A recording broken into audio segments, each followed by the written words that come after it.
about to start. Alright. Where does it? Well, hello, my name is Dwayne Taylor. I'm the video instructor at the Youth Empowerment Center in West Palm Beach. My job is to teach students digital literacy through computers, video, audio.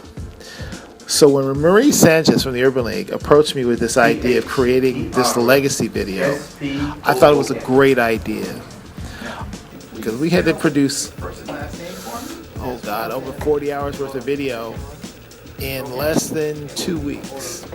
And then we had to cut that video down into 3-minute segments. Then at the last minute, they changed it to saying, okay, let's put it all in one thing. Needless to say, my students had to work their butt off, and they did a great job. They worked hard together. And as you can see, the most ironic thing here is that we have a bunch of kids of color, supposedly at-risk kids, that have put together one of the best videos as far as legacy and history that I've ever seen. The only downside was this is that they had to make it 3 minutes long for each particular video. So we interviewed 12 different people for anywhere from a half hour to 45 minutes every day for 2 weeks. Then after every interview, they had to go back and edit each video or each person for up to 8 hours a day. Now this is every day. And I can see the quality in their work. Now one of the big things that you don't see is that the pictures, the black and white photos that they found, they had to really search for that. Now, the ironic thing about really having to search for those items is that Black history, unfortunately, is not readily available to us any longer. When we were in school, we were taught Black history. Today, that history doesn't exist.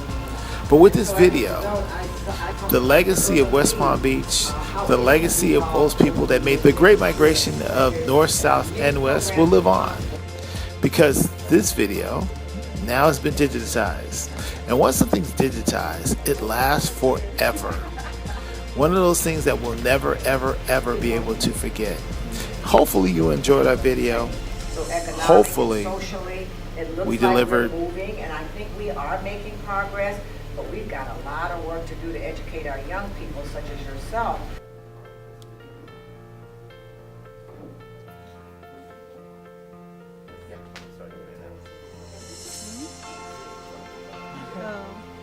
I'm kind of at a loss to answer that, but I'm happy that I am able to attend some religious groups.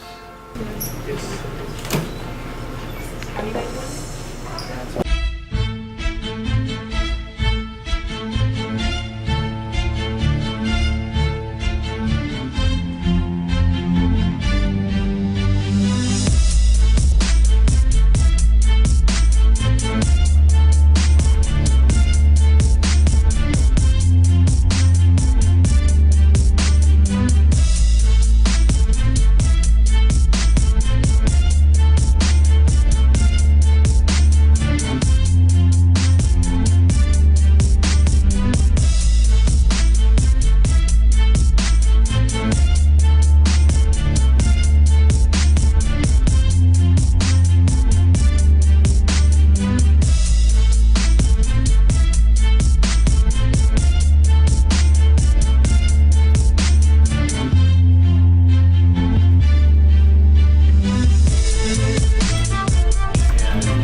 Okay, 80 plus years old.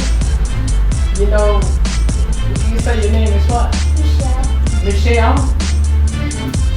To tell you the truth, to be honest with you, I'm afraid to try to answer that because I've been so evasive with that question among a lot of people.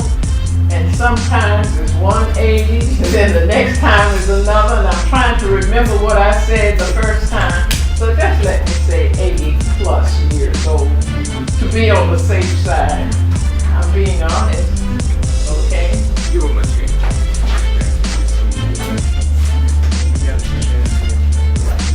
What your parents are good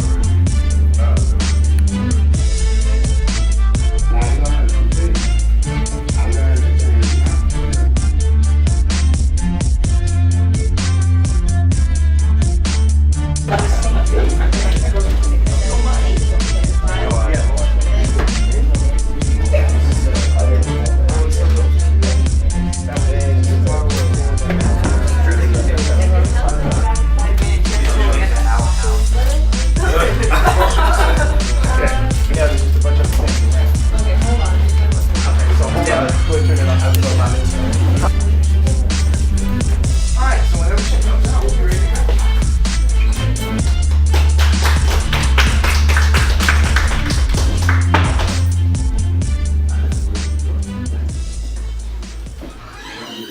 How'd it work out? Sorry about that.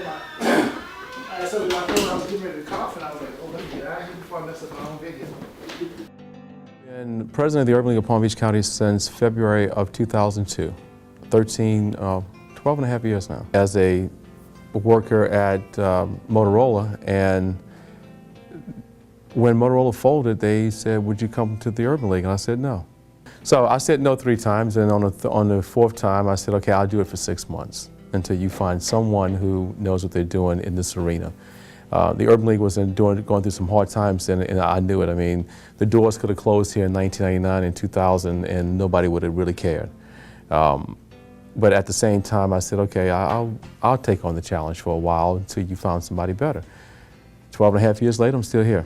This Urban League is going on 41 years old.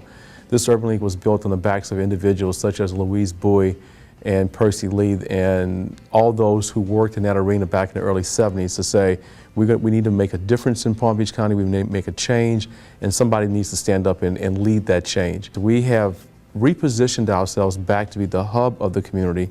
When I say the hub, there's no other organization like this in Palm Beach County. There's no other brick and mortar organization. When I say brick and mortar, that has a place that full-time staff, you can come to our door every day. We're open for business every day. And come to us for help in services, civil rights, advocacy. We bring the masses together. We as the Urban League want to make sure that we are positioned to convene the community, to listen to their needs, to project ourselves in a way that we can speak for those who don't have a voice. That's what we've done over the last 12 and a half years, and successful in many different areas. So we feel very confident in where we are in this community and what we need to do. There's a lot of work to do. We can say that the unemployment rate in this county is under 6%. Fine. Unemployment in the black community is around 15 to 18%. You pick a number, it'll be validated. We position ourselves to deliver programs and services that the community is seeking and that they come into us for. We do it via surveys to really look at our clientele and say, what do you want us to do? What do you need us to work in? Here's what we work in. We work in housing, we work in youth and education, we work in community development with youth crime and crime prevention programs. We work even in developmental disabled areas. We are focused very deadly right now on graduation. How do we make sure that our kids graduate? How do we make sure they stay in school? We have programs like SINSFINS and other programs that look on child behavior, working with families and working with individuals to say, here's how we can help you. Our graduation rates are steadily going up, but it's not enough yet. It's not even close to where we should be. Go back to your education, okay? Make sure that you gain that education and that knowledge. The Urban League has adopted as we've changed, and we have to make sure that we are delivering those services that you need.